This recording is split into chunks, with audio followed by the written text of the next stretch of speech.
عن عبد الله بن عمر رضي الله عنهما قال بعث رسول الله صلى الله عليه وسلم سرية إلى نجد فخرجت فيها فأصبنا إبلا وغنما فبلغت سهماننا 12 بعيرا ونفلنا رسول الله صلى الله عليه وسلم بعيرا بعيرا.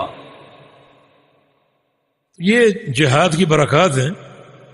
جناب عبداللہ بن عمر فرماتے ہیں کہ بعث رسول اللہ صلی اللہ علیہ وسلم سریۃً الی نجد، رسول کریم صلی اللہ علیہ وسلم نے ایک لشکر بھیجا. سریہ یہ وہ لشکر جو اللہ کے نبی بھیجیں کسی کی امارت میں اور خود ساتھ نہ جائے، یہ سریہ کہلاتا ہے. اس کی جمع سرایا. اور ایک غزوہ جس کی جمع غزوات یا مغازی، یہ وہ لشکر جس میں اللہ کے پیارے پیغمبر خود تشریف لے جائیں.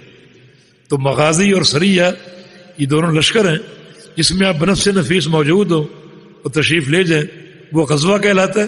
جس میں آپ تشریف نہ لے جائیں بلکہ صحابہ کو بھیج دیں کسی کی عمارت میں، وہ سریہ کہلاتا ہے. تو نبی علیہ السلام نے ایک لشکر بھیج دی. اس میں حکمت ہو سکتی، یعنی ہر مہم میں جانا، شریک ہونا کوئی فرض عین نہیں ہے. آپ کبھی جاتے اور کبھی نہ جاتے. ایک طرح کا درس آپ نے صحابہ کو دیا. فرض عین کب ہوتا ہے؟ جب امیر نفیر عام کر دے، اعلان کر دے کہ سب نے نکل دے، کوئی پیچھے نہ رہے، تو پھر سب پر یہ فرض عین ہو جائے گا. تو یہ لشکر نجد کی طرف تھا جہاں یہ جھوٹا مدعی نبوت تھا، جس نے نبوت کا دعویٰ کیا تھا. اس علاقے کے لوگوں نے، یہاں پہلے کفر تھا، اس علاقے کے لوگوں نے جو ہے وہ اسلام سے عداوت کا اظہار کیا. تو رسول اللہ صلی اللہ علیہ وسلم نے ان کی سرکوبی کے لیے لشکر بھیجا. فخرجت فیہا، عبداللہ فرماتے ہیں کہ میں بھی اس لشکر میں موجود تھا.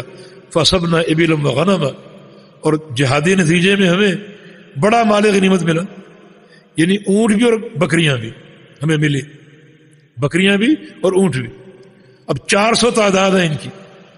فبلغ سہماننا 12 بعیرا، ہمارا حصہ ہر ایک کا 12 اونٹ بنے. یعنی 400 تعداد تھی اور ایک صحابی کو 12 اونٹ ملے. یعنی کتنے اونٹ اللہ نے عطا فرمائے. اور بکریاں اس کے علاوہ بکریاں بھی ملی. ان کی تعداد مذکور نہیں ہے کہ وہ کتنے ملی، لیکن 12 اونٹ ہر مجاہد کو ملے اور تعداد ان کی 1200 تھی. آپ حساب کر لیجئے. اور نفلنا رسول اللہ صلی اللہ علیہ وسلم بعیرن بعیرن، اور بعد میں رسول اللہ صلی اللہ علیہ وسلم نے ایک ایک اونٹ اور بھی عطا فرمایا. یہ 13 ہو گئے اور باقی بیت المال میں جمع فرما لیے. تو ایک ہی جہادی مہم میں یعنی کتنا سرمایہ حاصل ہوا اور کتنے جو ہے وہ اونٹ حاصل ہوئے. اسی لیے پیغمبر علیہ السلام کا فرمان ہے وجعل رزقی تحت ظل رمحی، میری امت کا پاکیزہ رزق میری تلوار کے سائے کے نیچے، یہ سب سے پاکیزہ رزق. اس لیے ہمارا کام کیا ہونا چاہیے؟